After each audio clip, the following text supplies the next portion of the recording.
అందరికీ నమస్కారం. రాధారమణం తెలుగు ఆడియో నావల్‌కి స్వాగతం. ముందుగా నా ఛానల్‌ని సబ్స్క్రైబ్ చేసుకోవడం మాత్రం మర్చిపోకండి. ఇక కథలోకి వెళ్ళిపోదాం. రాక్షసుడి వలలో అందాల జాబిలమ్మ 35వ ఎపిసోడ్. కేశవ తన సైట్ దగ్గరికి వెళ్తాడు. అక్కడ ఆది అందరి చేత పని చేయిస్తూ ఉంటాడు. ఆది దగ్గరికి వెళ్ళి పనులన్నీ ఎలా జరుగుతున్నాయో తెలుసుకుని అడుగుతూ అక్కడ అందరినీ చూస్తూ ఉంటాడు కేశవ. అన్న పనులు బాగానే జరుగుతున్నాయి, త్వరలో పూర్తయిపోతుంది. మన ఊరిలో ఇల్లు లేని పేదవాళ్ళకి వాళ్ళకి సొంత ఇల్లు ఉండాలనే కల నెరవేరుతుందన్నా. ఇంత ఖర్చు పెట్టి వాళ్ళకి ఇల్లు కట్టిస్తున్నావు. నువ్వు ఇంత మంచి మనసు, ఇంత మంచి పనులు చేస్తున్నందుకు మన ఊర్లో కొంతమంది చూసి ఓర్చలేని వాళ్ళు ఎక్కువగా ఉన్నారు. ఏ క్షణాన దాడి చేస్తారో అన్న ఆందోళన కూడా ఎక్కువగా ఉందన్న. వీలైనంత త్వరగా వాళ్ళని పట్టుకొని జైలుకి పంపించేస్తే ఈ ఊరికి పట్టిన పీడ వదిలిపోతుంది అని ఆది చెబుతుంటే కేశవ ఆది మాటలకు ఆ రోజు త్వరలోనే వస్తుందాది. మనం ఆవేశపడితే వాళ్ళు మనల్ని ఏమి చెయ్యలేక ఊరి జనం మీద పడతారు. అందుకే ఆలోచిస్తున్నాను. లేకపోతే ఈ పాటికి వాళ్ళల్లో ఒకడిని కూడా బ్రతకనిచ్చేవాణ్ణి కాదు అని కసిగా శత్రువు మన కళ్ళ ముందు తిరుగుతూ ఉన్నా మనమేమీ చెయ్యలేకపోతున్నాం అని కేశవ ఏ భావము లేకుండా వాళ్ళని పట్టుకునే రోజు వస్తుందని ఆది వైపు చూస్తూ చెబుతాడు కేశవ. ఈలోగా అక్కడికి కొంతమంది పోలీసులు వస్తారు. వాళ్ళని చూస్తూ దగ్గరికి వెళ్ళి ఏంటి ఇలా వచ్చారు అని అడుగుతాడు ఆది. వాళ్ళు అక్కడున్న కేశవుని చూసి ఆదిని పట్టించుకోకుండా కేశవ వైపు నడుచుకుంటూ వస్తారు. ఆదికి సమాధానం చెప్పకపోయేసరికి వంకరగా నవ్వుకుంటూ వాళ్ళ వెనకే నడుచుకుంటూ వస్తాడు ఆది. కేశవ వాళ్ళ వైపు చూస్తూ ఏంటి ఇన్స్పెక్టర్, పిలవకుండానే వచ్చేశారు అని సిగరెట్ కాలుస్తూ వాళ్ళని చూస్తూ ఏంటి విషయం అని అడుగుతాడు కేశవ. కేశవ ఆ కర్ణ తమ్ముడు గుణ ఉదయం జైలు నుండి తప్పించుకున్నాడు. మేము వాడి కోసమే గాలిస్తూ ఇటువైపు వచ్చాం. ఈ చుట్టుపక్కల ప్రాంతాల్లోనే తిరుగుతున్నాడని మాకు ఇన్ఫర్మేషన్ వచ్చింది. ఎందుకైనా మంచిది మీరు కూడా కొంచెం జాగ్రత్తగా ఉండండి. మీ కుటుంబం వాళ్ళని కూడా వాళ్ళు ప్రమాదం తలపెట్టొచ్చు. ఎందుకంటే ఆ కర్ణ వాళ్ళు మారకద్రవ్యాలు ఎగుమతి చేసే షిప్ని బయటకు వెళ్ళనివ్వకుండా చేసి ధ్వంసం చేసేసావు. ఆ అమ్మాయిలను కాపాడావు. అంతేనా? ఆ కర్ణ బాస్ని కూడా నువ్వు పట్టుకుని ఎక్కడో దాచిపెట్టావు. వాడి కోసం అంతా గాలిస్తున్నాడని మాకు సమాచారం కూడా అందింది. వాడు దొరికితే ముగ్గురు కలిపి విదేశాలకు పారిపోవాలని చూస్తున్నారు. కానీ నువ్వు అలా జరగనివ్వవు కదా అంటూ ఆ పోలీస్ నవ్వుతూ ఆ అన్నదమ్ములిద్దరూ చాలా కోపంతో ఉన్నారు కేశవ. అందుకే కర్ణ ప్లాన్ చేసి మరీ పోలీసుని కొనేసి ఆ గుణాన్ని పారిపోయేలా చేశాడు. అలా పారిపోయారంటే వాళ్ళ ఫస్ట్ టార్గెట్ నువ్వే అని ఆ పోలీస్ చెబుతుంటే కేశవ సిగరెట్ కాలుస్తూ ఆ ఇన్స్పెక్టర్ వైపే చూస్తూ కాలుస్తూ ఉంటాడు కేశవ. ఆ ఇన్స్పెక్టర్ కేశవ ఏమీ సమాధానం చెప్పకుండా తన వైపు అలానే చూస్తూ ఉండేసరికి అసలు తను చెప్పింది ఆ కేశవ వింటున్నాడా? ఎందుకో కొంచెం అనుమానం కలుగుతుంటే కేశవ వైపే చూస్తూ ఉంటాడు ఆ ఇన్స్పెక్టర్. కేశవ ఆ ఇన్స్పెక్టర్ వైపు కన్నింగా చూస్తూ నేను చూసుకుంటాలే ఇన్స్పెక్టర్, కానీ ఈ విషయం నువ్వు నాతో చెప్పావని వాడికి తెలిస్తే ముందు నిన్ను వేసేస్తాడేమో, చూసుకో అని ఎటకారంగా చెప్పి ఆ బిల్డింగ్ల దగ్గరికి నడుచుకుంటూ వస్తాడు కేశవ. ఆ ఇన్స్పెక్టర్ కూడా కేశవ అలా అనేసరికి గుండెల్లో భయం పుడుతూ కేశవకి తెలిసిపోయిందా అనుకుంటూ తనకి పట్టిన చెమటలు తుడుచుకుంటూ ఆ ఇన్స్పెక్టర్ కేశవ వెనకే వెళ్తూ ఆ బిల్డింగ్ని చూస్తూ ఇక్కడ ఇంత పెద్ద పెద్ద బిల్డింగ్లు కట్టిస్తున్నారు దేనికి, ఎవరి కోసం అని అడుగుతాడు ఆ ఇన్స్పెక్టర్. కేశవ ఆది ఆ ఇన్స్పెక్టర్ భయాన్ని చూస్తూ చిన్నగా ఇద్దరు కళ్ళతోటే ఏదో మాట్లాడుకుంటూ ఉంటారు. వాళ్ళకి తెలుసు కర్ణ డబ్బులు ఇచ్చి కొనేసింది ఈ ఇన్స్పెక్టర్నే అని. అందుకే గుణ అంత ఈజీగా తప్పించుకున్నాడు అని. ఆది కల్పించుకుంటూ ఏం అడుగుతారులే ఇన్స్పెక్టర్, కొంతమంది పోలీసులు లంచం తీసుకుని జైల్లో ఉన్న గూండాల్ని కూడా చాలా ఈజీగా గోడ దాటించేస్తున్నారు. సర్లే ఇప్పుడు ఆ విషయం ఎందుకులే అని ఎటకారంగా ఆ ఇన్స్పెక్టర్ని చూస్తూ అంటూ, మా కేశవన్న ఈ ఊరిలో పేదవాళ్ళకి ఫ్రీగా ఇల్లు కట్టిస్తున్నాడు.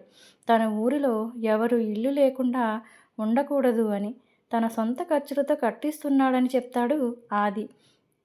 ఆ ఇన్స్పెక్టర్ కేశవ వైపు చూస్తూ, మీరు చాలా గ్రేట్ కేశవ గారు. ఇంత మంచి పనులు చేస్తుంటే నాకు చాలా సంతోషంగా ఉంది. ఈ రోజుల్లో తన డబ్బుని వెనకేసుకున్న వాళ్ళే కానీ ఇలా ఖర్చు పెట్టి తమ ఊరి పేదవాళ్ళ కోసం ఇంత ఆలోచించే వాళ్ళు ఎవరుంటారు చెప్పండి. మీ ముత్తాత రుద్రకేశవ గారి గురించి విన్నాను. ఆయన కూడా ప్రజల కోసం చాలా మంచి పనులు చేశారని, ఆయన పేరుని ఈ ఊరికి పెట్టుకున్నారని చాలా కథలు కథలుగా చెప్పుకుంటూ ఉంటే విన్నాను కేశవ గారు. మీలో ఆయన కనిపిస్తున్నారు. మీరు కూడా మీ ముత్తాత పోలికలతోటే ఉంటారట కదా అని ఓ తెగ పొగిడేస్తూ ఉంటాడు ఆ ఇన్స్పెక్టర్. కానీ కేశవ ముఖంలో ఏ భావము లేకుండా ఆ సిగరెట్టుని కాలుస్తూనే ఆ ఇన్స్పెక్టర్ని ఓ చూపు చూసి ఆ గుణ తప్పించుకున్నాడు.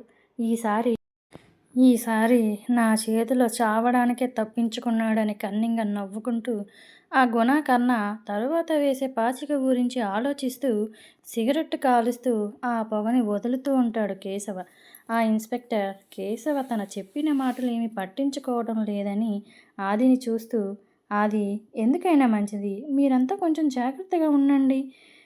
మేము ఈ చుట్టుపక్కలంతా గాలుస్తూనే ఉంటాం. వాడు దొరకగానే మీకు ఇన్ఫార్మ్ చేస్తాం అని ఉచిత సలహా ఇచ్చి ఆ పోలీసులు వెళ్ళిపోతారు. కేశవ ఆ వెళ్తున్న ఇన్స్పెక్టర్ని చూస్తూ ఉంటాడు.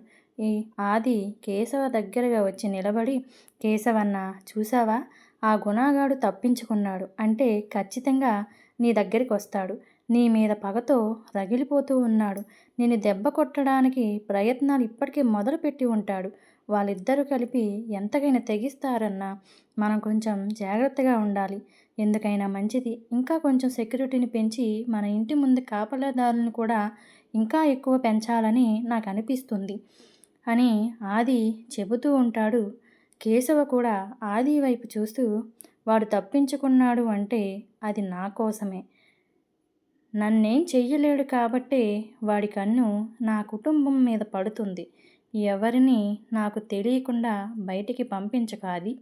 ఎవరు వెళ్ళినా సరే పూర్తి సెక్యూరిటీతో పంపించు అని కేశవ చెబుతూ ఉంటాడు. అలాగే అన్నా అని ఆది అంటాడు.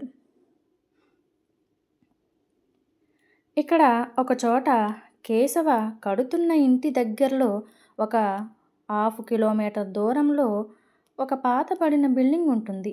దానిపైన అంతస్తులో ఇద్దరు వ్యక్తులు ముసుగు ధరించి అక్కడ ఒక గదిలో చిన్న కిటికీ దగ్గర నిలబడి గన్ ఎక్కుపెట్టి అక్కడ జీప్కి ఆనుకుని నిలబడి ఉన్న కేశవని చూస్తూ తన నుదురికి పాయింట్ పెట్టి కర్ణ కాల్చడానికి సిద్ధంగా ఉంటాడు. పక్కన ఉన్న గుణ ఆవేశంగా, కాల్చేయి అన్నా, వాణ్ణి కాల్చేయి, ఎందుకు ఆలస్యం చేస్తున్నావు, కాల్చేయి అని, చస్తాడు అని కర్ణని రెచ్చగొడుతూ అంటాడు గుణ. ఇక్కడ కేశవకి అక్కడంతా వాతావరణం గాలిలో మార్పు గమనిస్తూ అక్కడంతా ఏదో జరుగుతున్నట్టుగా అనుమానం కలుగుతూ ఉంటే ఎందుకో కర్ణ తన వైపే చూస్తున్నట్టు తనని చంపడానికి ట్రై చేస్తున్నట్టు అనిపిస్తూ ఉంటే వెంటనే ఆ సిగరెట్ని కాలుస్తూనే ఆ చుట్టుపక్కలంతా గమనిస్తూ ఉంటాడు కేశవ. ఆది కేశవ అలా చూస్తూ ఉండేసరికి ఏమైందన్నా, ఎందుకు అలా చూస్తున్నావు అని అడుగుతాడు. తను కూడా మొత్తం గమనిస్తూ, అవునా అది వాళ్ళిద్దరూ ఇక్కడే ఉన్నారని నాకు అనిపిస్తుంది. ఎందుకన్నా మంచిది మన మనుషులను వెంటనే ఈ చుట్టుపక్కలంతా గాలించమని చెప్పు అని చెబుతాడు కేశవ. కేశవకి కొంచెం దూరంలో ఎవరో ఆ పాడుబడిన బిల్డింగ్ పై అంతస్తు మీద ఇద్దరు వ్యక్తులు నిలబడి ఉన్నట్టు కనిపిస్తూ ఉంటుంది. కేశవ వాళ్ళ వైపే చూస్తూ ఉండేసరికి కర్ణ ఆలస్యం చేయకుండా ఆ గన్ ట్రిగ్గర్ నొక్కుతాడు. వెంటనే ఆ బుల్లెట్ వెళ్ళి కేశవకి తగిలేసరికి కేశవ ఆది చెయ్యి పట్టుకుని వెంటనే కిందకి వంగుతాడు. ఆ బుల్లెట్ కేశవ జుట్టుని రాసుకుంటూ ఆ జీపుకి వెనుక ఉన్న గోడకి తగిలి చిన్న రంధ్రం పడుతుంది. ఆ బుల్లెట్ శబ్దానికి అక్కడ పనిచేస్తున్న జనాలు అందరూ భయంతో పరుగులు పెడుతూ ఉంటారు. అక్కడే చుట్టుపక్కల తిరుగుతున్న పోలీసులు కూడా ఆ శబ్దం విని కేశవ దగ్గరికి పరుగున వస్తారు. ఆ ఇన్స్‌పెక్టర్ కేశవ తప్పించుకునేసరికి అనుకుంటూ కేశవ దగ్గరగా వచ్చి ఏమీ ఎరగనట్టు "నీకేమీ కాలేదు కదా కేశవ! ఎవరు కాల్చుంటారు?" అంటూ అక్కడ గోడ దగ్గర చిన్న రంధ్రం పడి ఉన్నదాన్ని చూస్తూ అక్కడ చిన్న బుల్లెట్ పడి ఉంటుంది. దాన్ని ఆ పోలీసులు కర్చీపు పెట్టి తీసి తన చేతిలోకి తీసుకుని ఆ బుల్లెట్‌ని చూస్తూ "కేశవ, ఆ గుణ ఇక్కడే ఉన్నట్టున్నాడు. నిన్ను చంపేదాకా వాడు వదలడు. నువ్వు చాలా ప్రమాదంలో ఉన్నావు కేశవ. అర్జెంట్‌గా ఇక్కడి నుండి వెళ్ళిపోండి" అని ఇన్స్‌పెక్టర్ అంటుంటే కేశవ ఆ ఇన్స్‌పెక్టర్ దగ్గరగా వచ్చి నిలబడి చూస్తూ వాడిక్కడే ఉన్నాడని తెలిసినా ఇంకా వాడినెందుకు పట్టుకోలేదు అని కళ్ళల్లో ఎర్రదనం నింపుకుని ఆ ఇన్స్‌పెక్టర్‌ని కోపంగా చూస్తూ "చూడు ఇన్స్‌పెక్టర్, వాళ్ళిద్దరూ నేనెక్కడ ఉంటే అక్కడే ఉంటారు. ఆ విషయం నీకు కూడా తెలుసుగా. ఎందుకు ఇన్ని నాటకాలాడుతున్నావు?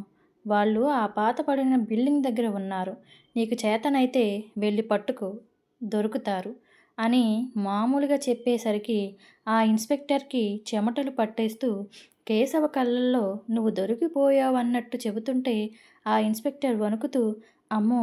కేశవ కనిపెట్టేసినట్టున్నాడే" అనుకుంటూ "సరే కేశవ, నేను వెళ్తున్నాను" అంటూ ఆ పోలీసుని తీసుకుని కంగారుగా ఆ బిల్డింగ్ వైపే వెళ్తూ ఉంటాడు ఆ ఇన్స్‌పెక్టర్. వెళ్తున్న ఆ ఇన్స్‌పెక్టర్‌నే చూస్తూ ఉంటాడు కేశవ. ఆది కేశవ పక్కకు వచ్చి "చూసావా అన్న ఎన్ని నాటకాలాడుతున్నాడో? వాడు కావాలని మనం ఇక్కడ ఉన్నట్టు ఆ కర్ణగాడికి హింట్ ఇచ్చి చూడు ఏమీ ఎరగనట్టు నీ దగ్గరికి ఎలా వచ్చాడో. ముందు వీడిని లేపేయాలి" అని చెబుతాడు ఆది. కేశవ ఆ వెళ్తున్న ఇన్స్‌పెక్టర్‌ని చూస్తూ చిన్నగా నవ్వుతూ "పద ఆది" అని చెప్పేసరికి ఇద్దరూ జీప్ ఎక్కి ఆ కర్ణ ఉన్న చోటకి వెళ్తారు. ఇక్కడ కర్ణ కొనసాగుతుంది. వచ్చే ఎపిసోడ్‌లో ఏం జరిగిందో తెలుసుకుందాం. శ్యామ గురించి వచ్చే ఎపిసోడ్‌లో తెలుసుకుందాం. కొన్ని ఎపిసోడ్‌లు అన్నీ కవర్ చేయాలంటే కొంచెం కష్టంగా అనిపిస్తది. అందుకే ఒక్కొక్క ఎపిసోడ్‌కి ఒక్కొక్కలాగా అనిపిస్తది. ఎవరు కన్‌ఫ్యూజ్ అవ్వకండి. వచ్చే ఎపిసోడ్‌లో శ్యామ కేశవ్ ఇంట్లో ఎలా ఉందో తెలుస్తుంది. నా స్టోరీ నచ్చితే లైక్ చేయండి. సబ్స్క్రైబ్ చేసుకోవడం మాత్రం మర్చిపోకండి. నమస్తే.